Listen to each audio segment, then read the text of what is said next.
Hello there, ladies and gentlemen. My name is Zephyr. Like the wind I go and like a man I come. And today, I have come to review a game called Mortals and Monsters Blood Orc to see if it's worth playing during your downtime. It is an isometric single-player tower defense game developed by Adam Gauss and published by WandCast Games, a team of fledgling indie developers. I would like to give my thanks to the game publisher OnePlus Games for giving me a key to this game of theirs for me to review. This is their main menu. If you have been gaming since the early 2000s, you will recognize that this is an interactive main menu just like the likes of the old Medal of Honor and Call of Duty. Now, before we take a look at this gameplay, let's take a look at this option menu first, shall we? Under the gameplay, we can turn on and off the health bar, though I recommend you to leave it on as default so you can prioritize which monster to kill in case of a leak. You can only change the game difficulty under the gameplay menu, and you can change between easy, normal, hard, and release the horde. I have been playing everything in normal, and the review for this game will be based around that difficulty setting.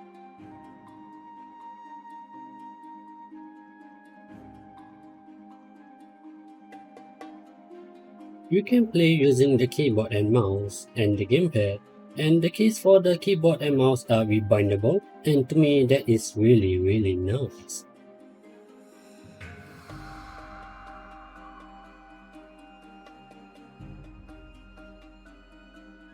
You can play between full screen, windowed or borderless, and the resolution can go up to 1920 by 1080. You can set everything to high under the graphic menu, unless of course you are using a wooden PC.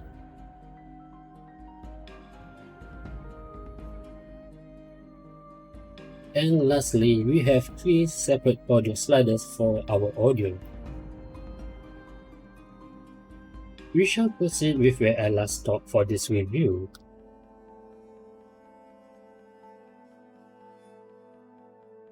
This is the campaign map that shows your entire progress throughout the game campaign, and currently, I have cleared about 18 levels of the game, and my best guess is that there are about another 4 to 5 levels to go before I complete the entire game.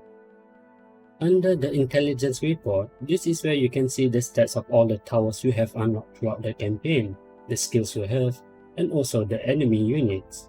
I won't be going through all of this in detail as I just want to show you the different kind of towers and enemies that are available in the game. And since we are already here, a suggestion for the developers is that they allow us to see what are the upgrade improvement for every tower and skill will be. As you can see, the cost of the tower is mentioned here along with its upgrade cost, but when you click on the cost of the upgrade, it will bring you back to the campaign. It would be a nice thing to have to be able to see the difference between a tier 1 tower and a tier 2 or tier 3 tower. For the gameplay, we shall take a look at the very first level and proceed from there. This is the game tutorial, and it kinda reminds you of a PowerPoint presentation, doesn't it? Lucky for you, we are going to skip the whole tutorial and go straight to the level. The game has 2 phases, with the first being the build phase and the other being the battle phase. In the build phase, you can build your maze and buy your tower. You are to build a maze that delays the time taken for the monster to reach your base. The longer the time taken for the monster to reach the base, the higher the chances for your tower to kill those monsters. And this is why I picked the starting level, as I don't have to think too much on how to build the maze just for demonstration purposes. At the later level, the map design can be complex, so you need to properly plan on how to build your maze. There are a fixed number of towers in every level and their location is permanent.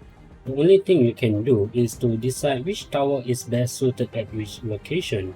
Now, because of my campaign progress, when I go back to a lower level, I can use the towers that I have unlocked from the later stages, as you can see here. And since this is just the starting stage and only for demonstration purposes, we shall go with the default starting tower. The yellow circle indicates the range of that said tower. And once you are done with your maze and buying your tower, you can start the battle. And now we wait. It will take a while for the monster to reach within the range of our towers, and until that time, you can be more proactive by bombarding the monsters. The monsters drop gold when they die, and every once in a while, a crate will drop from the sky for you to destroy and get more gold. And that, ladies and gentlemen, is the gameplay for Mortals and Monsters Blood Oath. It is simple and straightforward, and if you can get past the old school art direction, I am certain you can find yourself enjoying playing this game, because I know I did. I like the idea of building your own maze to detect the pathing of the monsters, but due to the fact that the AI is scripted to find the shortest path to your base, you cannot build a crazy maze like the maze puzzle you can find at the back of the morning newspaper. So most of the time, you are building a maze that's either horizontally zigzag or vertically zigzag. There are challenges in Mortals and Monsters Blood Oath, and it stems from the monsters that are coming in from two different directions and that you cannot funnel them towards a single maze. At that time, you need to split your gold evenly to manage both sides, and because you do not know what type of monsters is coming out from which end, the defenses at one side of the map is stronger than the other. But once you know what's coming or able to come up with an impenetrable defenses for both sides, it would be a walk in the park. For a small fledgling indie group, I would say that their first game is not bad. It is mechanically sound, but there are flaws in the game. If you were able to recall the campaign map earlier, did you notice that there was no map preview back then? It is understandable to not have it, should the level be a randomly generated level. But the thing is, it is not. Although there is no direct impact towards the gameplay, it is a staple thing to have in a tower defense game where the level is fixed and not randomly generated. Speaking of staple things to have in a tower defense game, another thing that is missing in Mortals and Monsters Blood Oath is target priority. As you can see here, there is only the option to sell or upgrade your tower. There is no option for you to set the tower to prioritize monsters with the highest health, lowest health, highest defense, lowest defense, and among other lists of possible variety. This in turn leads to another problem. You don't know the cause of the leakage as you cannot identify accurately which tower is not doing their job. Mortals and Monsters Blood Oath is an isometric tower defense game, and due to the nature of the game, it would be nice to be able to rotate the camera to the left or right at a slight angle. There are times where you are not able to accurately cast your skill due to the angle or that there is a small gap in your maze because there's a big hill in front of you and you cannot see what's behind the hill. Now, speaking of things that you can't see, you cannot see the range of your tower accurately on some maps.